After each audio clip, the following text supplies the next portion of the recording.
This week on Dr. Drew After Dark. I remember my mom had me and I remember being at the hospital and I was hanging out of like her pussy or whatever.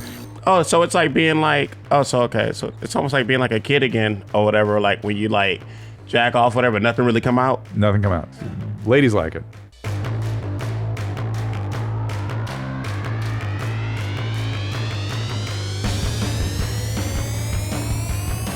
Welcome to Dr. Drew After Dark. Please be advised that Dr. Drew After Dark may contain sexually oriented content and be unsuitable for young children. Welcome, everyone. Dr. After Dark. You know it. Number 818-253-1693 and the email site for all the great emails you guys send us at drafterdark@gmail.com. Do support the people that support us. We appreciate you doing that so we can keep doing this thing. Jamar Neighbors is my guest today. He is everywhere. I really appreciate you being here, my friend. We got a lot to talk about. The best underground film at the Cannes Film Festival, which is, how insane was that for you? It was cool. I didn't go to France though, so well, that's what I wanted to know. If you went to go pick up the Palme d'Or or whatever you got. No.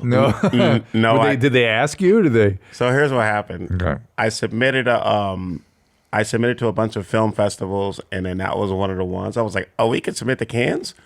So it was like I submitted online.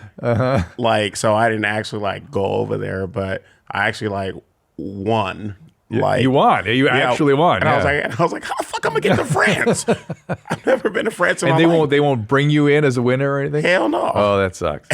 So it seems like I won like their online thing or whatever, but hey, a Cannes award is a Cannes award. Yeah, so I agree with you. And as a result of that, he's everywhere. I mean, you can see him at Comedy Central, everywhere. Yeah, I mean, just you'll see Jamar around. Yeah. But House Party's coming back. House Party, yeah. So they did it. Let me see. So it aired.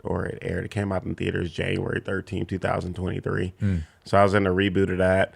And that was fun. Was Kid in the reboot also? Yeah. That's what I figured. Yeah, they did a little cameo. Yeah. I've gotten to know him a little bit. Do you know he and Bill Maher are like very close friends? Yeah. That's crazy. That's where I got to know Kid, is over at Bill Maher's Club Random, hanging out. Speaking of random. I know, right? It's like, really? You guys? Oh, yeah. Oh, no. We hung out all the time. Back when Bill was stand-up. Yeah. You don't think about him that way anymore, right? Mm-hmm. And he was there with Kid. All right. So what we do here is we talk a little bit about your history and stuff, and how you got in comedy, that kind of thing. And then we'll look at some videos. We'll take some voicemail. We'll just answer questions. We have calls coming in, God willing. And my first question, though, is now you're in Texas. Yeah.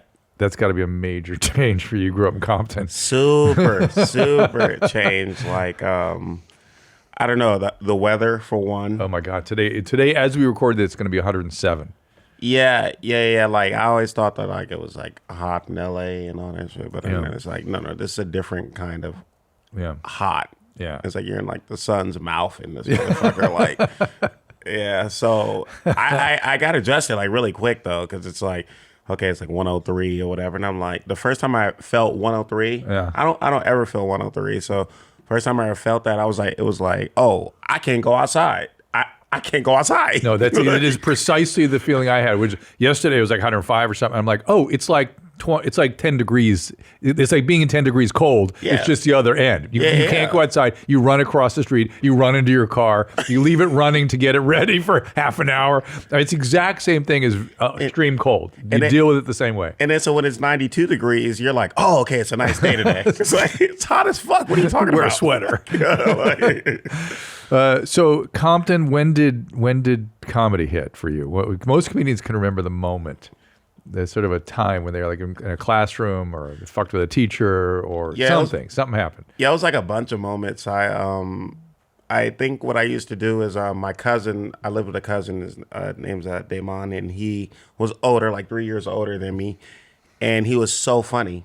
It wasn't like he was a bully funny. He was like an actual funny person who bullied me all the time verbally.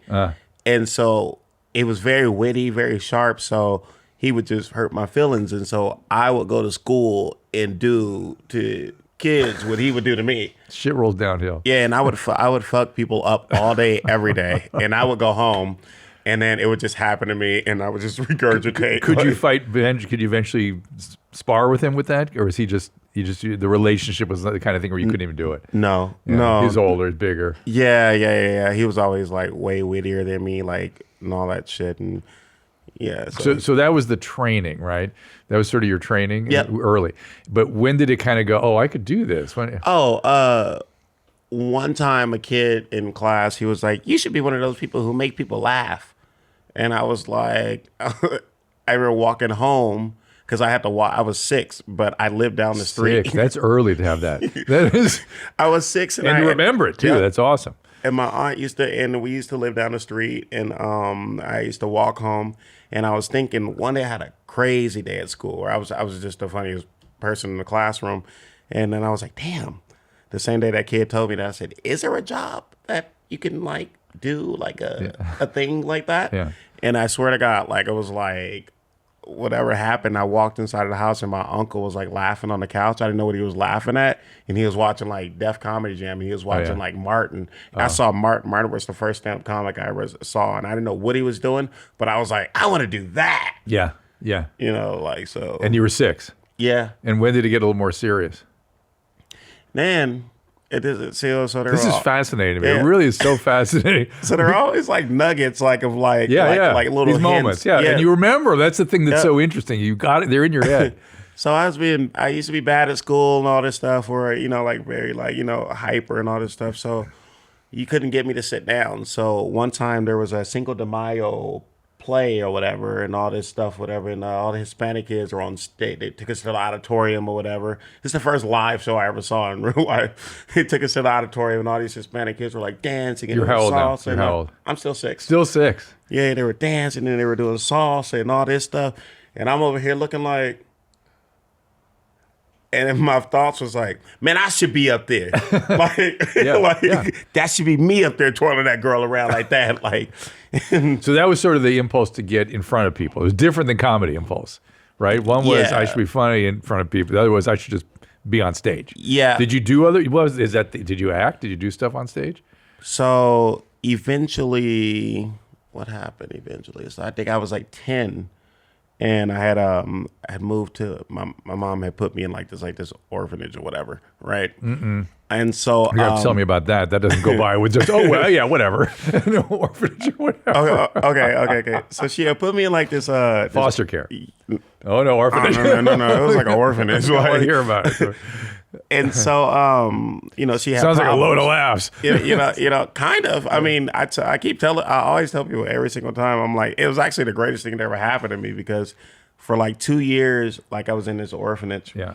And because my mom had like problems, drugs and all that shit or whatever. Yeah. So so she was like, "You gonna go away or whatever?" And this and that. And I'm like, "Bitch, where am I going?" Like what the fuck? And then, so I went to this orphanage called like 5 Acres and all this. Oh, I know 5 Acres, Pasadena. Yeah, Pasadena. Yeah. I was in there for like 2.5 years. That's a good place. It's sort of therapeutic school a little bit. Yep. Yeah. It's kind of like Hillsides. Maybe we swam through there a minute too. Yep.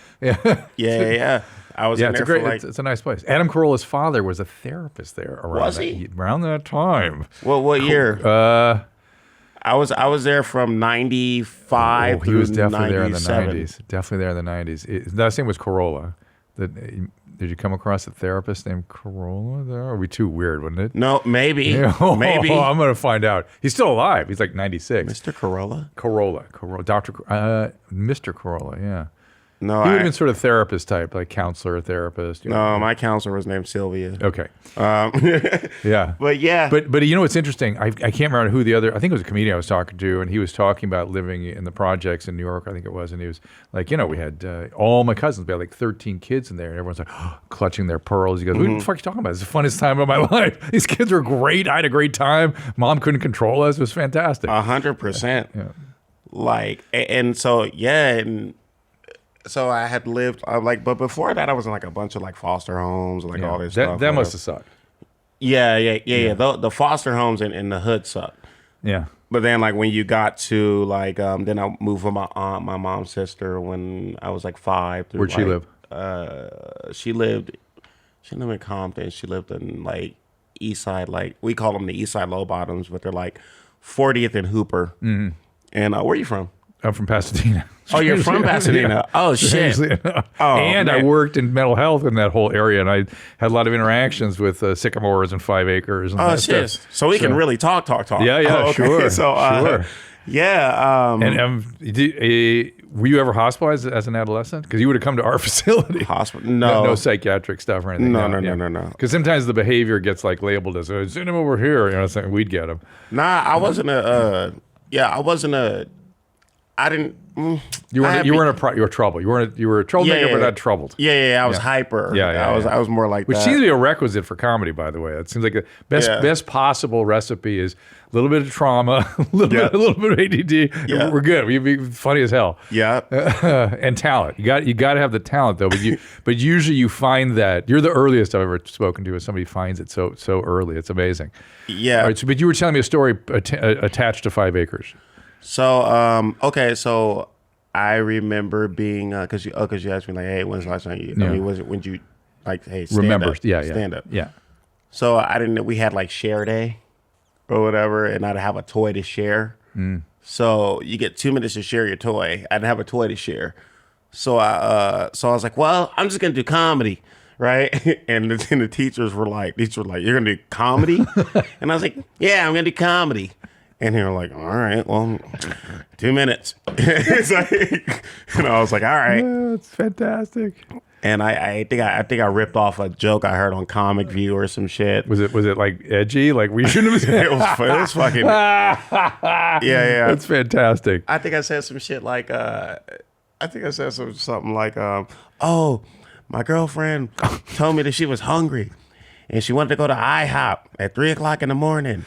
And I said, bitch, you better get up and IHOP your ass on down there yourself or something like that. I don't know whose joke that shit was. It was like the first joke I had ever told there. And the class didn't laugh. Oh. No, they didn't laugh because it was like you're 9. I mean, they're like, you're 10. Come on, the teachers must have been like, no, they were like, uh-oh. That sucks, frankly. They should have leaned into it a little bit. Right? You know what I mean? They didn't give me shit. It's one thing to give you shit and pull you aside and go, you might learn where to do these appropriately. but to not laugh is sort of, that's wrong, frankly. It's not the right move. They were like, yeah, so, and I was like, and you know, when you're a kid, you don't got no concept of time, so I was like, oh man, 2 minutes, whatever, right? And I did that, so I was like, bro, that was 10 seconds. What else you got? One joke. Who ended up being your sort of idols, inspirations? You mentioned Martin. John Leguizamo. Oh, no kidding. Nobody ever mentions John Leguizamo. No, he's a pretty talented dude. And just go watch. What's the thing where he was he's a transsexual female? Help me. Tu Wong Fu. Tu Wong Fu. Yeah. Exactly. He's brilliant in that. I watched Freak. You remember his shit, Freak? Yeah. So my mom had she was in a rehabilitation center or whatever, but she came and got me or whatever to go visit her, out of 5 acres or whatever, just to go visit or whatever. And so we were in like, I didn't even know it was a rehabilitation center at the time. And so I'm over here and she had HBO or whatever, zzz, whoom, and all this shit. And I was like, what the fuck is this? And then John Leguizamo was like this bright lights, all this shit, or whatever. He comes out dancing and all this shit. And I was like, oh shit, like what the fuck? And one of the first jokes he did was something like, oh, I remember my mom had me and I remember being at the hospital and I was hanging out of like her pussy or whatever. And then the mom will say how he was doing the walk and the mom and him like hanging out the mom's pussy and shit. I was like, I want to be that kind of comic. I was like, I'm going to be like that. I was like, I would do mom hanging out the pussy jokes. Oh my God. And my mom was like, turn this shit the fuck off. I'm rehabbing. Other than Leguizamo, where did you find the other material that was similar? Because that's different than what I normally hear. So Leguizamo, Eddie Griffin. Oh yeah. He had this one special called Voodoo Child, and I watched that. I would come home and I would watch that tape like so much or whatever, because I like act outs. I like people who like move and stuff like that. So like Living Color, and a little bit later on, Living Color, the TV show. Yep. That was a great show. Physical comedy and shit. I fucking love it. And then I start getting in. Dave Chappelle too. Oh my God. Yeah. He I think he saved us during this woke lockdown thing. Yep. I think he's the one that broke it so people could regain their ability to speak again. Yep. And I actually saw him. He was with Tom. He was in New Orleans. Yeah. And I was so moved. I said, thank you so much. Mm-hmm. And he's so. You met Dave? Yeah. Super humble, super he was like excited to meet me, and we'd met once before or something. Well, you're like a legend. I'm like, no, dude, you're the one. Stop it. You understand? You rescued, you saved us. Well, you know what's so funny about Dave is that I always tell him every time I see him, I always say you're cool, and I say, but no lie, to be honest with you, the first time I was ever introduced to you was a Nutty Professor. When he played Reggie Warrington. Wow. And I always tell him, I always be like, yo, I thought that's how you had really did stand-up comedy. And you know what I mean? Yeah. Again, so he was like super act outy and shit. I said, I want to be like that. So that his version of a character is what you want to be like. Yeah. So I was like, so when I saw that, and then when I saw him like do like his real regular stand-up or whatever, I was like, I mean, this is funny too. It's like, I was like, it's all right. And I go, bring back Reggie Warrington. Like, wow. To be able to sit in judgment of Dave Chappelle is pretty good. That's all I'm saying. No, he's the shit. He is a good guy. My era was sort of raised on Richard Pryor. Oh yeah. And I just think his stuff, there's things he says, you of his time, but it lasts like poetry. Yeah. It's poetry. It's like Homer or something. It just continues. It just goes. Let me ask you something about Pryor and growing up at that time. So like when he came out and doing shit like that, was that the funniest shit you guys have ever seen? Yes. Or like, yes. Yeah. And a lot of white kids saying his stories with the words. A lot of that. And of course, the African American community loved him and embraced him, and he had bad addiction. A lot of people that had bad addiction in that period. It's well before your mom it was good for her because we treated this shit. We didn't treat it as some sort of like, he's weak, a bad person. They were left to themselves and were judged and marginalized and stuff. Worst thing possible for people with these conditions. How's your mom doing now? She's phenomenal. She's been clean for like 30 years and shit. Good for her. It's amazing. Is that going to get better? And the parents in recovery can heal so much of whatever went down during your childhood. But the other thing, she must have been oriented therapeutically or something. The places she sent you were really quite good. Did she have an advisor, or was it where she was in treatment? Oh, was she in like 5 acres and shit? Yeah, you found your way to 5 acres. That's a. I don't know how she found that place. Yeah, I have no idea. But she really clearly wanted that for you, something like that. Yeah. You have to. You don't just go there. You have to find your way there. Yeah. And I always tell her like, yo, that's like, when I bring up shit like that to my mom, she. It's not traumatic, but there's some sort of like guilt or like shame and all this shit because it's like, because she thinks, I left my child, or is he mad at me that I did that or whatever? But I'm like, no, bitch. Like, I found myself in there. Not only that, but you should tell her, look, if you want to I'm fine. If you want to make some amends, you're welcome to do that, but you don't need to. Yeah, something like that would. I always tell her that. Yeah, but if she needs to, she should. Does she still work with It's been so long; she probably doesn't work with a sponsor anymore. But I think she does. Okay, well, consult people. I mean, she does take some consulting from a sponsor. Okay, well, she should, because she shouldn't still be carrying all that stuff. Whether it's too. Women do this to themselves. Women do it more than mothers. Men? Mothers really beat the shit out of themselves if they were not good mothers at any period in their life. They beat the shit out of themselves, especially leaving a child behind. And it's so intense. That's why I know whenever they move away from a child in any fashion, it's drugs and alcohol, because they can't do it otherwise. Their system won't let them. And then they carry that with them. And here you are, super successful comedian, and she's still feeling shitty about it. Yeah. And it was a really important part of your story. Yeah. I don't fucking know. Anyway, what was her drug of choice? Just, you don't mind me asking. Huh? What was her drug of choice, if you don't mind me asking? I think it was crack. Yeah, and crack and alcohol. Yeah. And so that was a period of time too, right? She was she was also a victim of what was going on at that time. Yeah, and, yeah, yeah. and she had an illness, and she got better, got treatment, Yeah. works it. Can I ask a question? Yeah. So like, you say like illness and shit. Like, Yeah. what's the illness? The illness is a genetic potential. Not everyone can get this thing where they lose control over their relationship with substances. So you have to have the genetics. And the genetics is a pretty wide spectrum of things, right? Usually you can kind of see alcoholism in the background somewhere, but have to have the potential. And then what happens is the brain in a deep area called the nucleus accumbens, which is the part of the brain that says, that's good, do that again. That is consistent with survival now. And especially cocaine takes over that do that again thing. And it's not even craving necessarily, because there's also craving, which is a separate thing.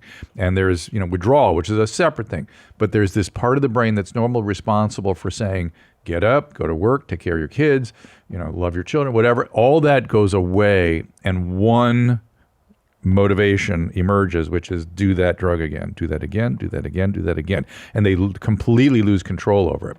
And the frontal part of the brain starts to shut down over time, so there's no possibility of control. Oh, so it is a sickness. Oh. It's a biological event. And in terms of sickness, you have to ask yourself, well, what is a sickness? What's a disease, right? Well, disease is any relationship between the genes and the environment that result in an abnormal biology that results in some signs and symptoms that follow a history. That's it. That's disease. And in addiction, the biological problem is in these deeper areas of the brain that are outside of consciousness. Things like hunger and that kind of stuff. Yeah. Can't control these things. They just are. And they settle down with time, but they can be reactivated really easily once you've lost control. Make mistakes. So make sense? So yeah. So when this person like, so Mean she's your been mom. clean. Yeah. This person, this lady I used to live with. I sometimes when I see her, me and my sister, like behind my mom's back, we refer to her as the portal. Like, did you call it a portal today? Back to your pussy jokes. Right. So, what was that? Fuck, I was gonna say something. Something about her relapsing or something, or not relapsing. Oh, Yeah. right. So it's a real thing when, okay, she's been clean for like 30 years Yeah. and all this shit. But like, it's a real thing though when people like smoke weed around her and then she smells it. Like that really fucks with her mentally. Yeah. Because because what goes along with that do it again thing is fucked up thinking. You should do that. You could do it. No problem. What? Yeah, just a little bit. It's no big deal. You can control. You've been 30 years sober. What's the big deal? It's weed. No big deal. Everyone's doing it. What's the big? That's in her head. And that's that part of the brain saying, do that or die. That's literally what the motivation is. If you don't do it, you're going to die. And so that's not explicit. It's not like she has thoughts about dying. It's the motivation is that powerful. And so the brain kicks into this abnormal thinking to get her to use it. Because she knows she can't, so she's thinking, oh, no, I can't. I've got to call my sponsor, blah, blah, blah. But her brain is going, oh, no, you can. No problem. We got to do this. And then if she does it, then it really kind of kicks in. The thinking gets very fucked up. Fuck. Yeah. Yeah, man. My brother got to start smoking in front of her, dog. Yeah. It's not fair to her. Yeah, no. It's disrespectful. Picture this. You're sitting at your Thanksgiving dinner and you surprise your family by starting an argument. A discussion in a new language. Start today and get ready to say, pardon my French, at Thanksgiving dinner, because with Babbel, you can start speaking a new language in just 3 weeks. Now, over 60% of Americans believe the most useful second language is Spanish. Want to take some time this fall to brush up on what you didn't learn in high school? No problemo, because with Babbel, you can start speaking a new language in just 3 weeks.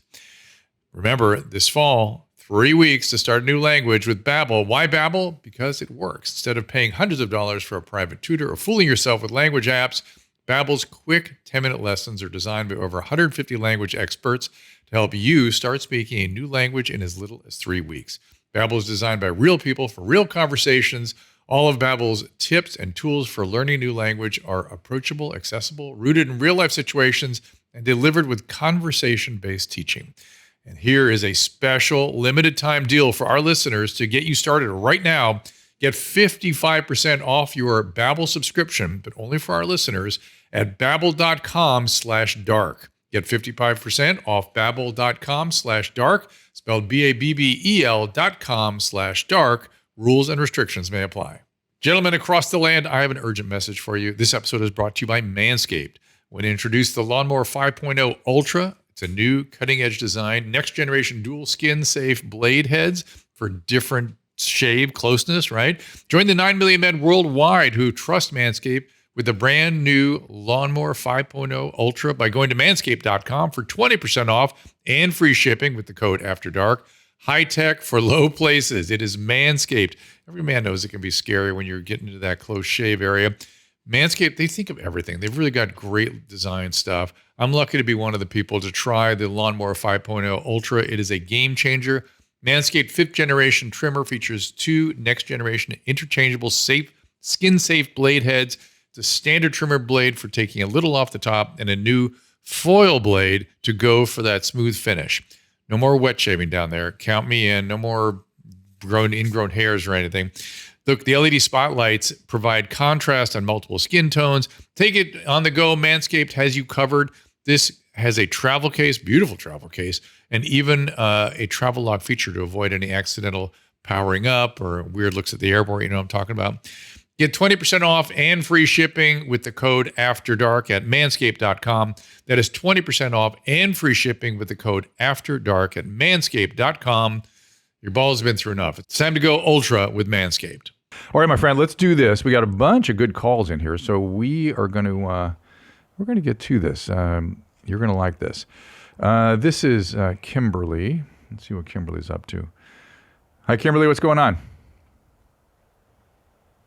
Hi. Wish I could say I was doing better with trigeminal neuralgia, but here I am. Okay, so trigeminal neuralgia is a neuropathic, a nerve pain in the face, essentially. It comes from the 5th cranial nerve. And it has many different sort of causes and, sort of pathologies associated with it. But what is your situation? It's awful. It's one of the worst pains you can have. So. Yeah, so mine is in the V2 primarily. Which is, It feels like I'm getting a stun gun to the face. Yeah. I also get burning sensations throughout my face, and it's awful. You didn't ever heard of it. One of the worst things ever. Some people will walk around with this. And is it all the time? Does it come in waves? Does it come in sort of attacks? So it used to be a lot more often. I got diagnosed this year. So it used to be a lot more often. Mm-hmm. But I started taking carbamazepine and baclofen. So these are one's a seizure medicine. Specific triggers. One's a seizure medicine. The other sort of a relax. They decrease the neurological activity a little bit. Mm. Okay. And so you're better, but you're not well. Yeah, I have these, I have to carry straws in my purse. I can't drink anything on the left side of my mouth. I have to drink at the back of my throat. It look ridiculous. Yeah. Because it the also sunshine on there. the left side of my face causes it. Okay, so I'm guessing they want to do something else now. Is that what you're calling about? Yeah. So the MVD surgery, I was told I'm a candidate for, but I am terrified for someone to be poking around inside my brain. Mm. It's sort of brain adjacent, but you're right. It is a neurosurgery. And have you got nodes on the nerves? Did they discover that? Do you have any little things that they can scrape off? So there was, they could see that it was there was something pressing on it. Yeah. So it's causing, there was something pressing. Okay. So there's different things to be done, and there's different regions, you can have growths on the nerve, you can have, the canals can narrow, there can be a lot of stuff. I have not had a lot of experience with this, but I've had a little. And in the cases that I have dealt with, they were a little less involved than what you're going to have to go through. But in every case I dealt with, they were delighted with having gone under the knife. They were so happy and so relieved that they did it. So if my experience, maybe you ought to, have you tried going online and see if there are other people sort of sharing their stories and you can kind of get some support there? Yeah, that was one of the first things I was advised to do, is go into support groups. So I've been in support groups. I'll be honest, one of the things that scared me about the support groups is when I see people say, had my 3rd MVD surgery, and I'm like, wait, what? Oh boy. Yeah, it can happen. It can happen. I don't know. I understand. I'm sympathetic to you. How old are you now? 37. So I'm sympathetic to you wanting to not do it. If you can live with this, do so. But if you have a good team that you trust, take their direction. Do what they tell you to do. What do you think? I think you should get that handled for sure. See? I mean, sounds like a hell of a way to like live. Discomfort. Well, it's not just discomfort. It's torture. Yeah, it's kind of a torture, and maybe really put it out to the group, see what they say. Yeah, I think I'm going to have to do that. It's more and more difficult to live with it every day. Yeah, so don't. I mean, it's so what if you have it twice or something, right? I mean, could talk to the surgeons about what the probability is of having to do it a second time or a third time, and if they're using numbers like 80% probability, you won't have to do that. When a doctor says anything over like 60%, you're usually good. When they say 90 or 95%, they're saying don't even think about it. Yeah, when they say 99%. That means 100%. So just see what they say. Thanks, Kimberly. Let me know how that goes when you get back from us. When you get back from the surgery. Okay, this is a little more in your line of business. I think you'll like this one. All right, Shelby. Hey, how are you? We're good. How are you? I'm great. What's going on there? So, I was just wondering, I have 2 little ones, and before they were born, I had plenty of orgasms, but I never was able to have multiple orgasms in one setting, and I could only orgasm vaginally. After having 2 children, I can have like 100 orgasms in a row. Like, it's unlimited. I can just keep going forever, it feels like. But only with clitoral stimulation. There's no clit play. There's no coming for me. And by clitoral stimulation, are we talking about oral sex, or are you using a device? What are we talking about? Any of the above. Any of the above. So any play. Jamar is deep in thought. I want to get his thoughts on this. You're deep in thought. We're gonna have a whole orgasm primer here for you. Go ahead. So she says that now she can, before she had the children, she would have an orgasm with intercourse, which is already kind of unusual. Yeah. It sounds backwards because it's like, the most common one that I can give a woman is a clitoral one. Correct. That is a more common thing. The fucking the G-spot, vaginal, the vaginal one or whatever. It's like that's crazy. It sounds a little backwards. It's elusive. Ma'am, you didn't do the clit. Like wait, I don't get it. Let's review first. Everything sounds backwards. Let's review the orgasm landscape, the orgasm math. Here we go. So you're right. Most women require some kind of direct stimulation, before or after delivery of babies. But delivery of babies can change the architecture of the area. And I've seen women go from non-orgasmic to multi-orgasmic, back and forth. I've seen it go all kinds of different directions. So the fact that she had to change, even a backward change, is not that unusual. It's not that crazy. It seems counterintuitive, right? And I agree, but I've seen it go all directions. So then there's a percentage of women, maybe 20 or 30%, that can have either a clitoral orgasm or an orgasm with intercourse, but it's not always with intercourse. Were you every time with intercourse? No, Yeah. it took a lot. Right, I could definitely get there, but it took a lot. Okay, that's sort of the typical version of this, and it's one time, and there's refractoriness and all that stuff. When it takes forever for this is probably just a general sex question about women. Yes. Like when it takes forever for them to orgasm. Yeah, orgasm and all that shit. Is that and all mental? That shit? Yeah, is that mental? Nah.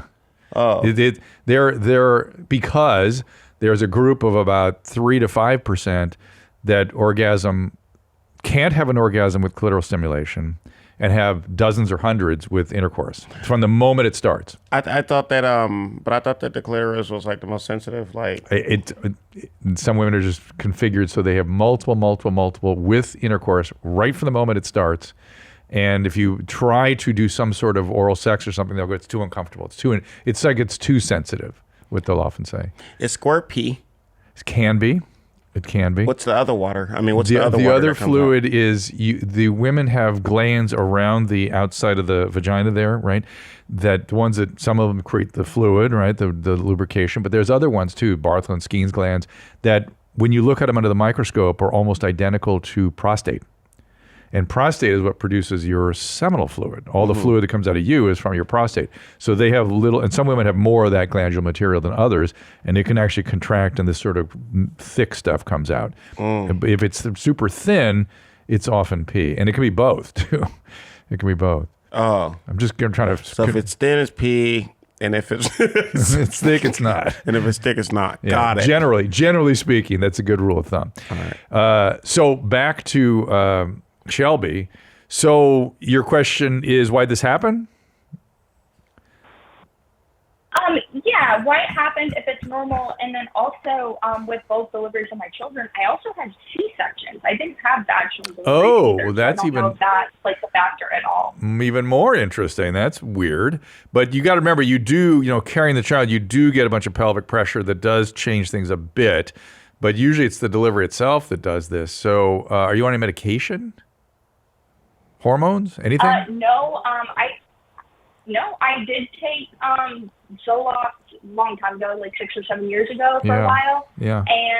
But that was before I was pregnant, and then I haven't been on birth control since before my first child, so I don't know. Maybe the birth control before was inhibiting this a little bit. You know what I mean? Yeah, that makes sense. I think I've seen that for sure happen too, where people get on birth controls for abnormal periods or painful periods when they're like 14, and then they stay on it all the way until they have babies. And in that time, their orgasmic function, they mature, things change, and then they have babies and they come off the pill and things are all different. So I think it's a combination of those two things. But thanks, Shelby, for getting into orgasm talk so I could bring Jamar into that world. So I want to give you some material to work with. It's not just babies walking out of some mom's vagina, which is the funniest kind of humor. So there's another thing that I've been thinking about. Okay, so like sometimes chicks they take a pill and then they can't, and then they don't have periods. Correct. Like I know girls like I haven't had period, but I get one big one. Or whatever, because they're on some type of medication. They'll or something. stop it. They'll cycle it a little bit. Yeah. Is that healthy? Yeah, it seems to have no adverse effect. Yeah, because remember, you're taking something that kind of suppresses the growth of the uterine lining, so it's not really growing the way it normally would with a cycle. So they're not like backed up with like blood or like some. No, some I mean shit. A little bit, but things aren't sloughing the way they would at quite the same interval. But it's not really growing. So there's just it's a thin lining. It's almost like they're menopausal. So that's not gonna fuck them up, like no evidence of that. How have we come up with so many cool pills and shit for women like that? Yeah. Nothing for men, because we don't need anything really. Maybe people a have been trying. or Molly. People have been trying. It's just that the sperm, there's so many millions and millions of them. You have to suppress them all, or at least the vast majority of them. And here's if you suppress their production the way we suppress eggs, you fuck guys up. Because now their testosterone is off, they're going to get bone disease, they're going to be depressed. And if you go at the sperm itself, like take something that affects its motility or its ability to capacitate to get in the egg, it's not reliable enough. Not reliable enough. So there we are, and they're looking. It'd be obviously the drug companies would love that. It'd be a huge deal. Are you kidding? To stop to just be able to like fuck without no sperm coming out and all that shit. The semen. Semen is different from the sperm, right? Semen is produced by I have to go through with these guys all the time. Give me a prostate and a cross section with some seminal vesicles. So, semen is different than sperm. Correct, completely different. Semen carries the sperm. I'll show you. Let's get a big. Okay. Well, no. Let's get the cross section up there. Get that. Yeah. All right, so you see the testes there, right? Yeah. Okay, see the tube coming up from the testes? The tube coming up from the testes, yep. Okay, that drips into something called the seminal vesicles, just drips in. Give me that one that's in the second one down on the left, that one. You see that thing at the base of the pink thing? Which picture are we looking at? We're looking at the upper right corner there. Uh-huh. You see that thing at the base of the pink thing? That kind of... Yeah. Okay. Yeah. That... that's the prostate. Give me that cross section again with the seminal vesicles in it. It's down below. No. Down below a little bit. There, that one on the left. Down. Yeah, down. That. So, whoops. That is how your prostate is built inside you. And see those things with the caverns in it? Yeah. That's where all the fluid collects. And you see that tube that's kind of heading to, it says vas deferens, see that tube that's heading towards the prostate? Yeah. That mixes there with, that's where the sperm comes in. But the fluid is made by that apple structure underneath and stored in those pink things. And when you ejaculate, it comes out of those pink things. Oh shit, that's crazy. Yeah, and some of it can be produced by the prostate in sort of real time, but most of it is what comes out of those vesicles. So people that want to have larger ejaculates, if your vesicles aren't big, they're just not going to store that much. It's just the way it goes. And you can get the prostate to produce a bunch of stuff, but still, even then, so. I'll never look at jacking off the same. No. Hell no. So when you have a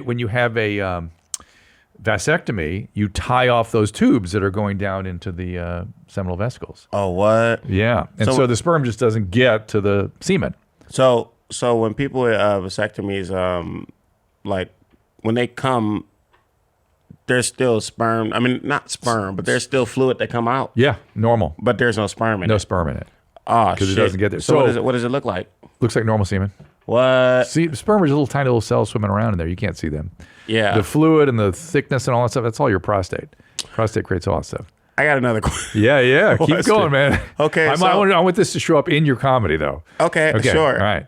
Okay, so one time I think I was like 17, and I was in my grandma's shower or whatever. Blood? Yeah, huh? Had some blood? No, hell no. And It's common. It's yeah. okay. Grab a shower, which is of course where everybody masturbates. Right. So I was like dragging off or whatever and all this shit. Yeah. And I came or whatever, and then that shit got on my leg, right? And I got hair on my leg. So I was like, oh shit, or whatever. So I started like trying to get it off my leg, but then it started spreading, and into like it started breaking up in it looked like thousands of pieces. Yeah. What the fuck is that?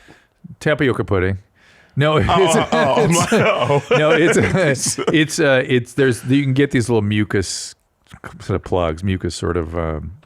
That's not. I mean, that is sperm. It's semen. It's semen. Clearly, semen. It came out. Yeah, it's semen. You get these little sort of plugs. You can even be kind of firm. They can be kind of firm sometimes. It looks like tapioca pudding, right? Yeah. Yeah, that's clean the pipes more often. It's nothing. Oh, okay. I thought it was like, oh man, I'm actually seeing like live. No, it's a nothing. It's a nothing. Like, you can't. If you look under a microscope, even when you look under sort of an average microscope, you're going to see 1,000 sperm. That's how tiny they are. And so in a little drop like this or whatever. A million. There's a million? Damn, so when you shoot on a napkin, is all that shit or whatever, that's probably like trillions. Hundreds of trillions. maybe tens of millions, hundreds of millions, yeah. So what about when you turn like 70 and then you come or whatever? You might look it up. What is average number of sperm in an average ejaculate? You should be able to come up with that number. Because when they say low sperm count, how many is that? Yeah, I'm never really clear on that. That's the fertility guys. It's the number of sperm you see per field when you look under the microscope. That's sort of how they determine that. 100 million. There it is. Each time men ejaculate, they release 100 million sperm. Why are so many sperm released? If it only take one to have few survive. To me, that's crazy. Yeah. And so I'm going to blow your mind again. So I have prostate cancer. So I had my prostate out like about 12 years ago. And that's the part that makes the fluid. So I don't make fluid anymore. What? I'm sorry to hear that. Everything else is normal. Yeah. Everything. Just no fluid. No mess. So when you come, no fluid comes out? No fluid. Oh, you there's just nothing, like shooting blanks? Ghost. Yeah. Ghost loads. So there's no liquid, no nothing? No, nothing. But you get the feeling? The normal. Everything's normal. Oh, so it's like being like, so it's almost like being like a kid again or whatever, like when you like jack off, whatever, nothing really come out? Nothing come out. Oh, shit. That's crazy. Ladies like it. Right. But do they though? Because I know females who be like, no, this is my favorite part. Yeah. But nothing come out. Yeah. Oh, okay. It's a mixed bag. How do you know if you have prostate cancer? Do you feel it? Well, I'm glad you brought that up. No, you don't. You feel nothing. Your doctor has to get a blood test. It shows up on a blood test. If you feel something, you're way in trouble. Way in trouble. Now, as a black man, you're more likely to get prostate cancer and more likely to have advanced cancer at the time of diagnosis. So when you turn 40, 50, how old are you now? I'm 37. Yeah. Any prostate cancer in your family anywhere? I don't think so, but I don't know my dad's side. If you're super motivated, I'd start getting a yearly blood test at 40. And certainly at 50. Certainly, for sure at 50. Don't ever miss it. Okay. Because it's a highly treatable thing early, and it shouldn't hurt people. Oh, it's a pain in the ass, and you get it, and people don't like what you have to go through, but it's a highly manageable thing. So when you say pain, no, that's colon. But do they go in the same way? Like they go in through your asshole when they need to do a biopsy. They go and they biopsy the prostate through that. And they Won't you come? Huh? You might come because they're touching the prostate. No. Well, you might when they go in there to feel the prostate if you're really sensitive, but they're sticking a needle in there and then exploding a little cartridge. It feels like shit. For real? That's how they check your shit? No. That's if they think you have something. Really think you have something. Like they see something on ultrasound and they're like, hey, we got to really check this out. And they put a needle in your asshole? It goes through the asshole into the prostate, and then it releases this cartridge. Do they numb you? You're numbed. Yeah, you're numbed. The numbing isn't not fun either, though. So, sorry, my friend. That's the hardest thing about being a man. Like, they always say, the old adage is you don't want a female urogenital tract before the age of 40, and you don't want a man's after 40. Would you say it again? You don't want to have a female genital tract before 40, and you don't want a man's above 40, after 40. Damn, that's crazy. That's when shit starts happening. Andy, what do you think? You with me on this? You look a little dissociated. You hearing it all? Oh, yeah, no, I mean, I ain't getting those tests, but yeah, no, I hear you loud and clear. What's the matter with you, man? That's what black people say. That's what we say. Ain't nobody doing that shit to my ass. So you better say pause. So you guys got to help me, because this is one of my missions right now, is to try to encourage black men to get the proper screening done. And they're not doing it. Now, I have found... Can I go now? You're too young. Yeah, but I'm a kid. You can, but I'm finding that the sort of sisters, wives, maybe grandmas can get the guys in, right? They'll drag them in. Yeah. Is there any other way to get you guys to get the blood test? I promise I can get you in without having somebody feeling your asshole. All right, because that's the main cause. Is like African American people are homophobic. so niggas would be like, is it homophobia? Is that what it is? so niggas would be like, man, I don't know. Some dude put his finger in my ass. Can I get a female doctor or something, man? You can. We can do that. Wait, this bitch look like a man. Like, Dr. Drew, if you don't take that damn wig off, like. Oh my God, fascinating. Like, but all right, so maybe homophobia is the leading cause of men not getting their prostate checked. So would calling that out help? Like if I were to say, hey, this ain't gay. This ain't gay. Just say this ain't gay. Yeah, a little bit. Because if you guys think, and I'm going to lean on you about this too, because I really am worried about this, because I've seen a few guys that came in too late, and it's just like, it should not happen. It should not happen. Okay, so when they come in too late, what is the prostate? Like what happens? Is it enlarged or some shit? No, it's cancer inside it, and it gets out. What do you mean it gets out? It spreads. It spreads out. It spreads into all of your system. Oh. And when it gets out, it's going to kill you in most cases. It's going to take a while, but it will kill you. And so the treatments are pretty intense, including early on, we give you medication to shut your testosterone down. It's actually called castration therapy. Testosterone? So it's like I ain't gonna be no man no more? You're not going to be feeling the same. Like a man? The same. What do you mean not like the same? You're not going to have sex drive. Your muscles aren't going to be the same. Nah, man. Hell no, man. That's gay. Fuck it. She getting this prostate sperm all over her goddamn face. Yeah, that's crazy though.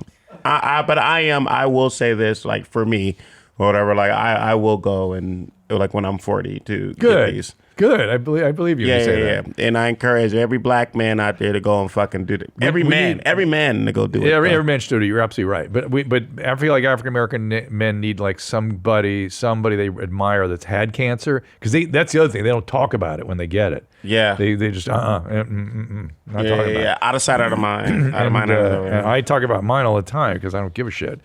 Here we go. Notice that I have some semi-painful bumps under my left nipple and armpits. I did a little research. I think it's swollen lymph nodes. That only explained the armpits, not the nipple. I've had this out once before a few years ago, but they went away after a week or two. I'm just curious if I need to be worried about cancer or something. Also, I'm a male. If that's relevant, yes, it is relevant. The lymph nodes don't go away, and there are no lymph nodes around the nipple. There aren't, but you wouldn't feel any lymph nodes around the nipple. And that's usually, you got to distinguish between what's in the skin and what's deep up inside the armpit that is a lymph node. Usually people are feeling their skin and something in the skin, which you can sort of put between two fingers, and worrying about that. So there you go. Yeah, you good? Oh, you're looking. Feel anything? Man, this is like the best show ever. It is. It's like, well, let me check my shit now. Like, I'm good. All right, good. All right, excellent. Can we see him, speaking, since Jamar is related to this stuff, any medical videos? Let's do a couple of those, then we'll get back to the phone lines.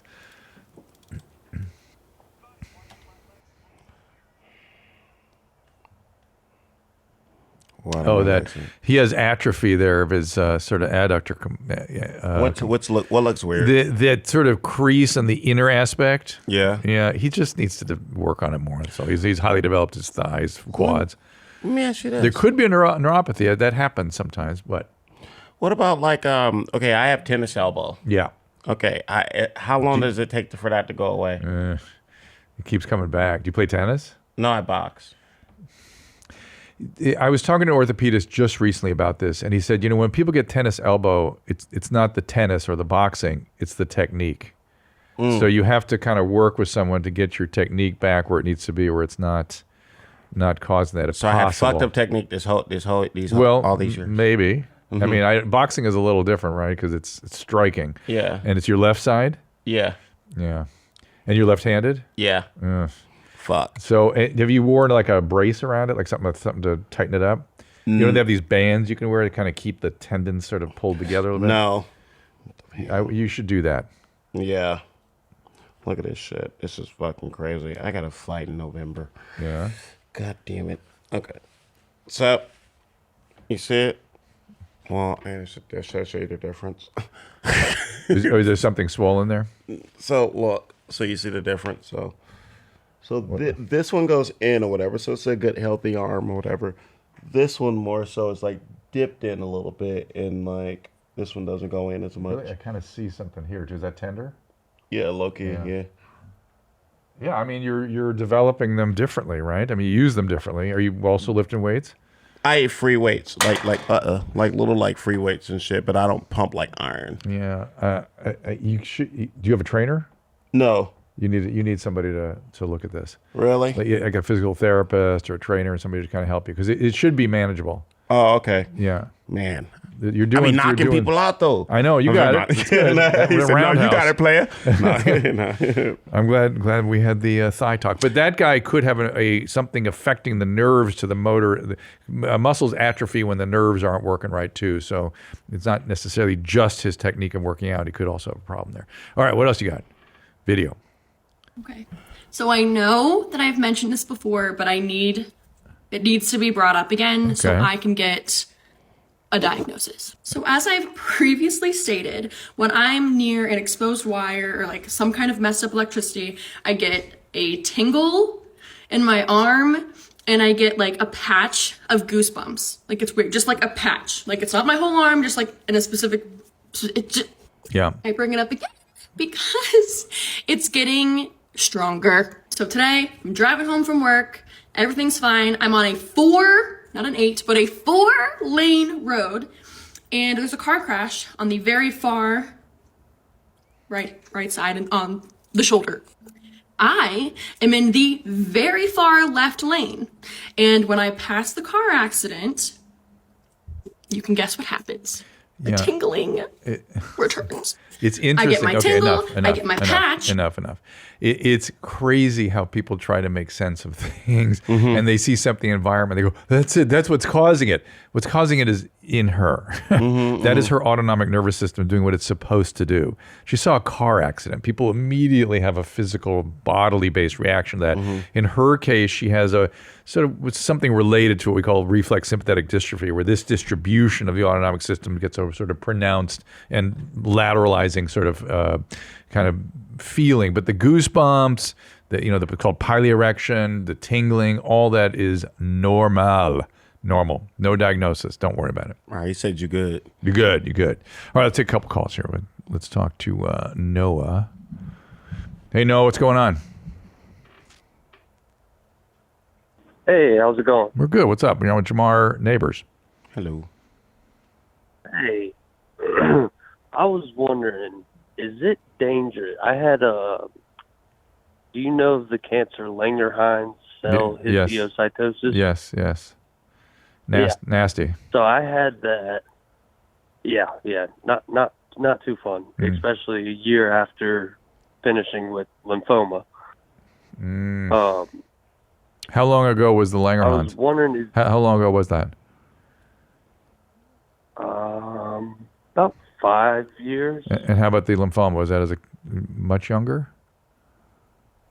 Yeah, that was about 7 years. I got it when I was 18 and then re-diagnosed when I was like 20. All right. What's the question? Craziness. Well, yeah. I was wondering if it was dangerous to get tattooed. Are you on any medicine still?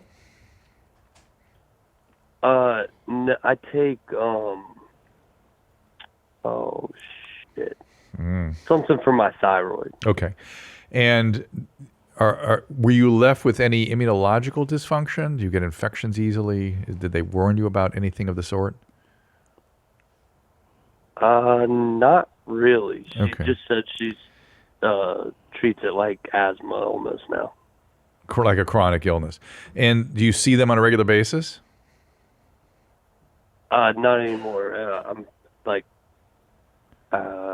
in remission or cancer-free. Aren't you supposed to go back every year? They just cleared me to not go back year. To not go back at all. Yeah. Okay. I'm assuming you are, clear is clear. You know what I mean? You're able to go about your life. And I can't think of anything, if you have no clotting problems left over from this, if you have no inability to fight infection, I can't think of a reason that it would be a problem. It would be ideal if you could send them a little email and they'll check in with them, because they deal with these. I don't deal with these cancers on a regular basis, and get a little read from them. Jamar, you're thinking. I hear your wheels turning. Yeah. Can I just ask, what's the tattoo going to be? Is it big? If it was going to be a lot. Like a sleeve? like on some Undertaker type shit? Yeah, basically, yeah. Yeah. Go hard. Hey, fuck it. YOLO, go hard. Yeah, if you're going to do it right. That's what I was thinking. So, look, I would be very careful. If you're going to do a huge deal that, it's going to be difficult to heal from, check in with your doctor. Check in to make sure that they haven't been concerned about it. All right, it's Carter. Carter, what's going on? How's it going, Dr. Drew? What's up? So my question is, my wife is pregnant. She's a type 1 diabetic. When I go down on her, her cum is a bit sweet. So I was wondering if her titty milk is going to be sweet as well. What kind of diabetic do you call her? It's either type 1 or type 2. I can't remember. She has a pump, an insulin pump. She's on insulin. So she's insulin-dependent diabetic. And did you say she's pregnant also? Yeah, she just got pregnant. And you're wondering when she starts to breastfeed, will that milk be sweet? Yes, her, when the sugars are up in the bloodstream, it gets into other fluids as well, but it shouldn't be up What's going on where she has a sweet vaginal discharge? Is she on fire? Does she have? It is fire. I don't know, it sounds sus to me. Did she? No, Cap. It is Booth Boy's in there. Is she have trouble controlling her blood sugar? Every now and then, like her A1C has been all over the place just because. All right. Well, if it's sweeter, diabetic. Yeah, it does. That should not. You got to get that under control. That is really important. She's going to get kidney disease, eye problems, heart, everything. Neuropathy is going to be a big old mess, and it's going to get worse during pregnancy if she's not careful. So please get her sugars under control. When you say sweet, like what, like. Oh, yeah. And when you say sweet, like, what is it? Like, it tastes like candy? It tastes like, what kind of? It tastes like Gusher juice. Oh, fire. Like what? That shit's like Gushers. What's Gushers? You know, Gushers really explode your mouth? Yo. You winning. Hey, it don't seem like it, but you winning. Gushers are fruit flavored though, right? I don't know what flavor that shit is. Like the flavor of sweet, but. Is there any other flavor other than just sweet? It's just like the tastiest thing on earth. Yeah. I don't. Get that shit. I mean, like I hope your wife, does well or whatever and lives a long time. But for right now, momentarily, you low key winning. But I'm not the doctor. Dr. Drew said, get that shit checked out. No, it's making lemonades when you get lemon. So in this case, making sweet vaginal juice when you've got diabetes. So I'm just saying. Is sperm sweet? When you got semen now. Remember sperm?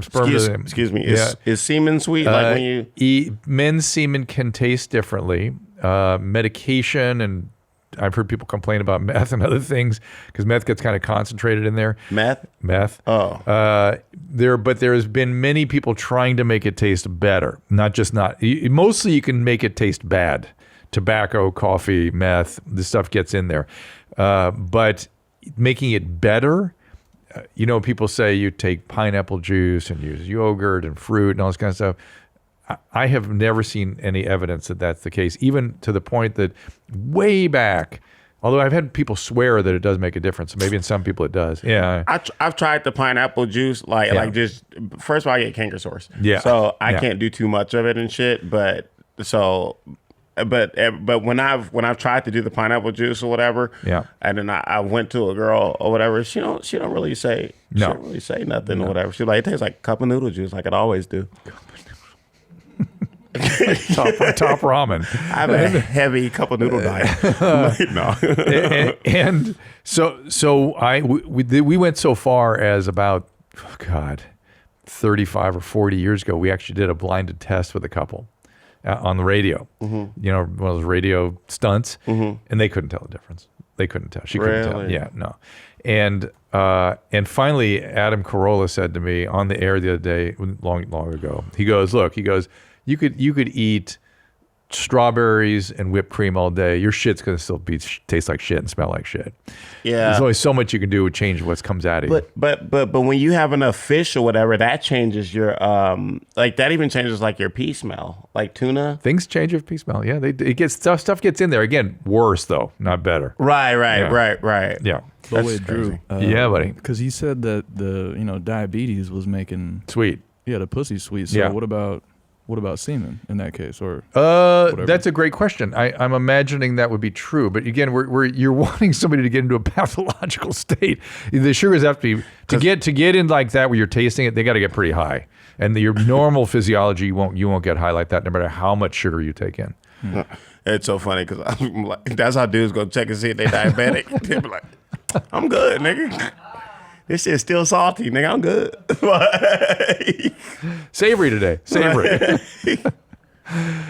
Jamar, our time is up. I could spend more time with you, man. It's been a pleasure. You're very fun. It's been a lot of fun, and I hope you'll come back. I want to go. I'm leaving town today, unfortunately, but I want to come see your stand-up when you're in town here. So yeah. Well, I'm always at the mothership. You can check out Rotten Luther King on YouTube. Yeah, man, come on out. All right. It's a privilege, and hopefully see you here some other time outside of these studios. Yes, sir. All right, man. Good luck with the boxing arm. Make sure you take care of that. And get that PSA when you're 40. Oh, I will. I definitely will. And you guys should too. That's right. The rest of you, we'll see you next time.